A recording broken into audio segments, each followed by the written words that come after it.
নজর রাখবো জম্মু কাশ্মীরের ভোটের ফল প্রকাশের দিকে। জম্মু কাশ্মীরে ভোটের ফল প্রকাশ হচ্ছে, সকাল থেকে শুরু হয়েছে গণনা পর্ব।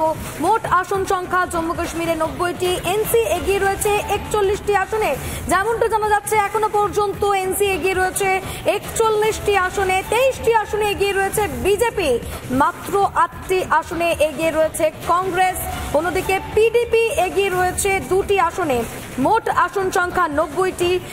আসনের বিধানসভায় সরকার গঠনের জন্য প্রয়োজনীয় ম্যাজিক ফিগার 46টি। সেই জায়গায় এনসি এগিয়ে রয়েছে 41টি আসনে, 23টি আসনে এগিয়ে রয়েছে বিজেপি, মাত্র 8টি আসনে এগিয়ে রয়েছে কংগ্রেস। পিডিপি এগিয়ে রয়েছে 2টি আসনে।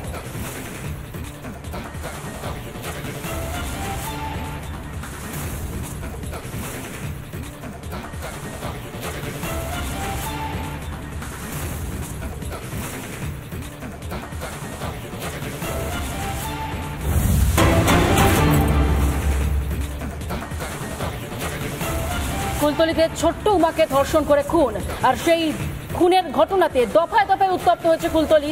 বিচারের দাবিতে ক্ষোভে ফুঁসছে কুলতলির বাসিন্দারা। প্ল্যাকার্ড হাতে বিক্ষোভ মিছিলে সামিল হচ্ছেন কুলতলির মানুষজন। মোতায়েন রয়েছে বিশাল পুলিশ বাহিনী। এই মুহূর্তে আপনারা সেই ছবি দেখতে পাচ্ছেন, কুলতলির ছবি।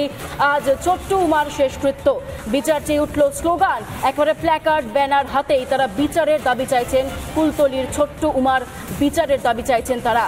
ছোট্ট উমার নিথর দেহ নিয়েই মিছিল মহিলাদের। এই মুহূর্তে সরাসরি আপনারা দেখতে পাচ্ছেন কুলতলির ছবি। কুলতলিতে ছোট্ট উমাকে ধর্ষণ করেছে খুনের ঘটনায় তারই বিচার চাইছেন কুলতলির স্থানীয় মানুষজন। প্ল্যাকার্ড হাতে, ব্যানার হাতে তারা এই মুহূর্তে রাস্তায় নেমে পড়েছেন। তারা এগিয়ে চলেছেন ছোট্ট উমার দেহ নিয়ে। মিছিলে সামিল হয়েছেন সেখানকার মহিলারা। সেই ছবি দেখতে পাচ্ছেন, যেখান থেকে বারবার বিচারের দাবিতে স্লোগান চলছে। ছোট্ট উমার শেষকৃত্য শেষ হয়েছে। সরাসরি ছবি জানবো এবং আরো বিস্তারিত জানবো। আমাদের সঙ্গে এই মুহূর্তে ফোনে রয়েছে সৈকত। সৈকত, এই মুহূর্তে কি ছবি উঠে আসছে, কি বলছেন সেখানকার মানুষজন? দেখো, ছোট্ট উমাকে আজকে সমাধিস্থ করা হবে তার বাড়ির কাছেই একটি জায়গায় তাকে সমাধিস্থ করা হবে, এমন সিদ্ধান্ত গতকালকে নেওয়া হয়েছিল।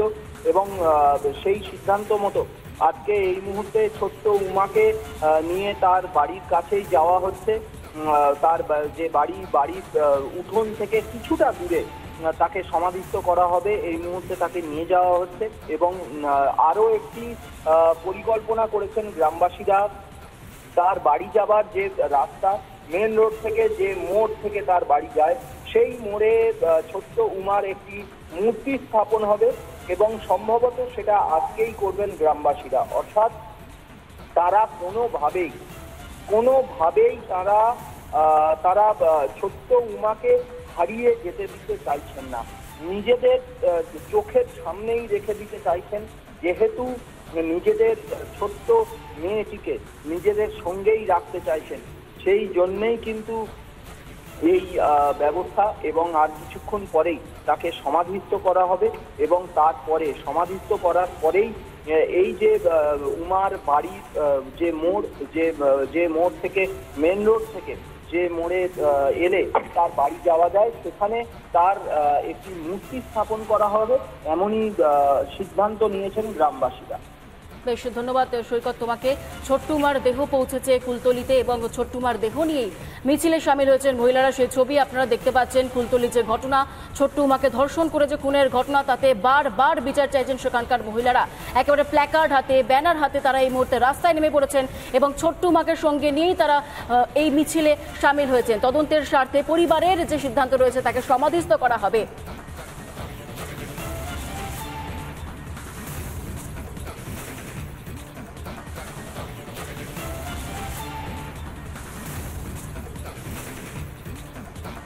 একেবারে ঐন্দ্রিলা, রাজ্যের 2টি ছবি এই মুহূর্তে দর্শকদের সামনে তুলে ধরতে চাইবো। একদিকে বিচারের দাবিতে ক্ষোভ কুলতলিতে, আর অন্যদিকে রায়গঞ্জ মেডিকেল কলেজ হাসপাতাল, যেখানে ব্যাপক উত্তেজনা। কেন? তার কারণ বৃদ্ধার মৃত্যুকে ঘিরে হাসপাতালে ব্যাপক উত্তেজনা ছড়িয়ে পড়ে। হাসপাতালে তাণ্ডব চালায় তার পরিবার এবং 15 জন একটি দল তারা ঢুকে পড়ে হাসপাতালে এবং তাণ্ডব চালায়। চিকিৎসক এবং নার্সদের উপর চড়াও হয় এবং তার জেরেই প্রশ্ন তুলছেন চিকিৎসকেরা, তাদের নিরাপত্তা কোথায়?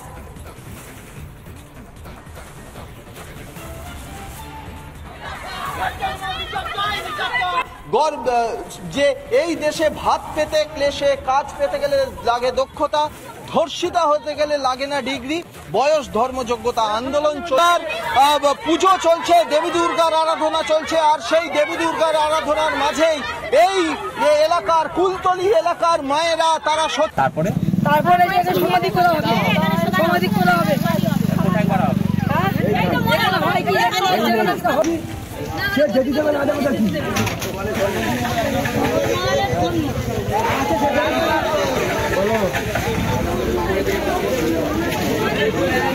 আপনাদের কথা শুনছি না, শুনবো না, মেয়েরা সব আসছে, আপনারা শুনে নেবেন।